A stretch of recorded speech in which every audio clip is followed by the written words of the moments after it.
any more time. Enti sasofo no why say kwaku a yes sir onya sa asamnika defo nanim de anya fekura nanim nya fekura sofo ne ho fa na odifo nanim pacho se chimpanzee hu enwia akata nanim sere no a na dua so no te kokko na odifo pacho nyine pa kokko oye bibini pa tuntum pa enwia wo nanim no sa adre che no a oni abaho na etuntum odifo pacho abaye tuntum che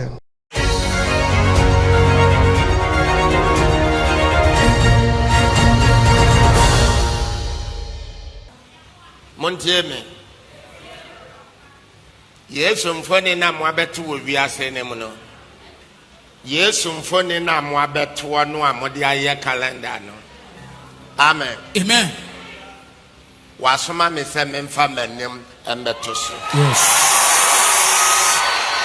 Yes Praise the Lord Hallelujah ade me kwaso ewo nyame ba Yesu no ade me kwaso ona me di fom pese wada won ma me da se me hu ne sai enipa eni ya tra mo ne nton onipa ba mi ana odifo nipa binum yes sir yeah odifo pacho eni sai sei no eye Yesu Kristo Nyankopon banam odifo enipa kasatia onyame abode no amana ko wie onyame bana nkasa so sana me hu no odifo pacho na sei kura de enipa pese omudi omo anim ejina ho ema onyame ba no enipa yes sir father pese omudi wo omo anim yes sir father ejina ho ma onyame ba yes sir father enipa ebini tua ne to yes sir father ya onne yes sir father na ojonso yes sir father ya otwitwi ni sen yes sir father dware ansa na ne ho afi yes sir father woni nanim betutu onyame ba ho yes sir father fasanse hunu ko no obi no betima kasa asem no odi from pacho e asem abapa me se obi ani hono mu a na dwene we ye atwuma ya obekasa asem no se gina so sai onyankopon sofo there's nobody yes sir enti dia wo kan ja kamenka bi ojai it does me nya sure se besi sa na entimi nso si se nipa betima bie na no akase odi nanim eye Yesu odi from pacho ka ya ponche ana so oyoyo odi from pacho odawma em so oyibia na ka de be pacho waka oyo hina na so president odi from pacho oyo sofo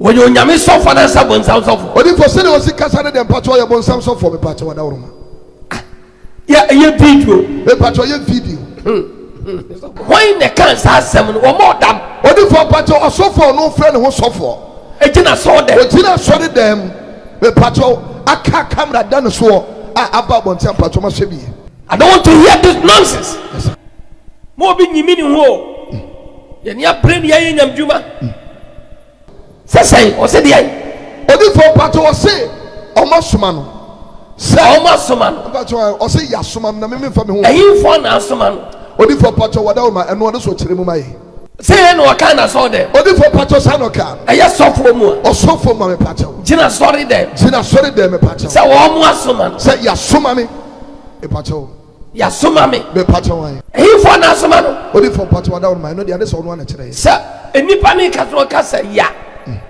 wa ejino me nipa ba ko ya ahohom dodo yes sir o say ya soma me say sa Yesu Kristo emfonyini a mo adi ajibomo mo den aye calendar sa Yesu no mfoni no sa no kan me pacho say no kan enim tiabu kese pampacho sa Yesu odi for pacho sa no kan eh ede ba sem na ba wiase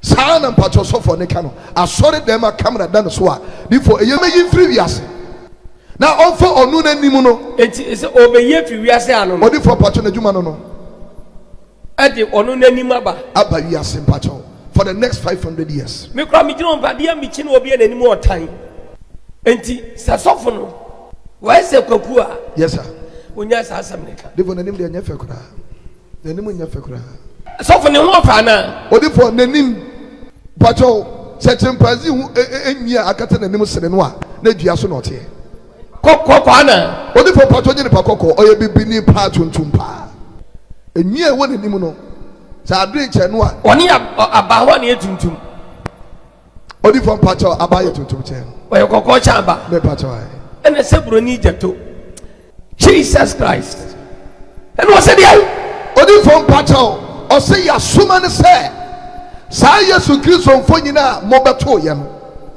a mo dia ye calendar ebo mo dem mo dia pictures abobo mo kam mo dia aye sebe mfonyini a ebo mo nyuma mo no ya suma ne say o meyi sa Yesu Kristo mfonyini mfiri ho na onfo onu nanim emesa every messing for kasa esuma eni Agradaa Nyankopɔn tumi babra ene kasa sa sa Yesu Kristo mfonyini no a mo baba setia Yesu a no one can set your Kristo for you now. And we have to face the consequences. Yes. I am telling you. Obi any one of my summer will come back. Different pacho. Says I yes. Pacho sano can. Mombaton.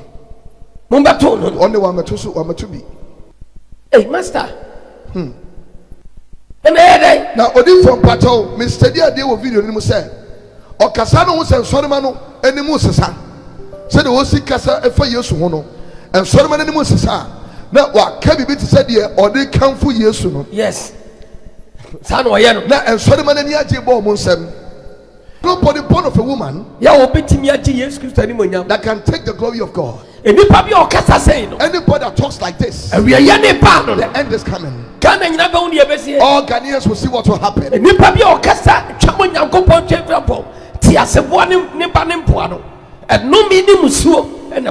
Anybody that blasphemes against God, curses and will go to that person. But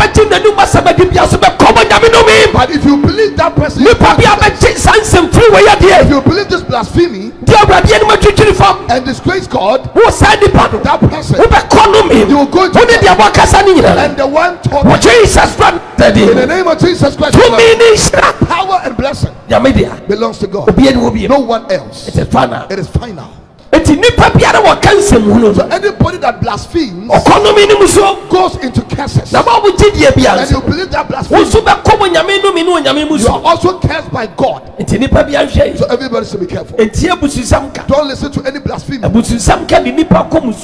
Blasphemy will take men into curses. Blasphemy change the destiny of people. Blasphemy make men miserable.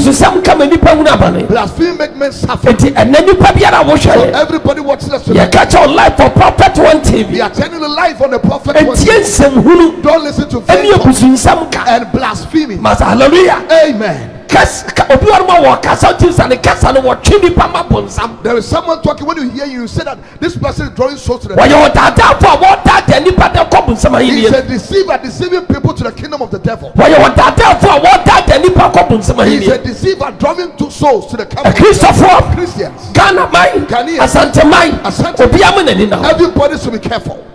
Now, when God's blessings make get a man rich. Be careful not to let curse of God. Anything that is not designed, don't involve yourself. God is king. A lot of pastors are deceivers. They don't carry the Holy Spirit. Some talk in their own knowledge. God is not in them. Everything they say, God doesn't listen. A lot of people are not from God. Their words and their ways you shall know. They are not from God. They are not from God. They are never. They are demonic pastors. The devil has called them to come and destroy the work of God and draw souls to glorify the devil. So today, why the power of God is not there, people have encountered because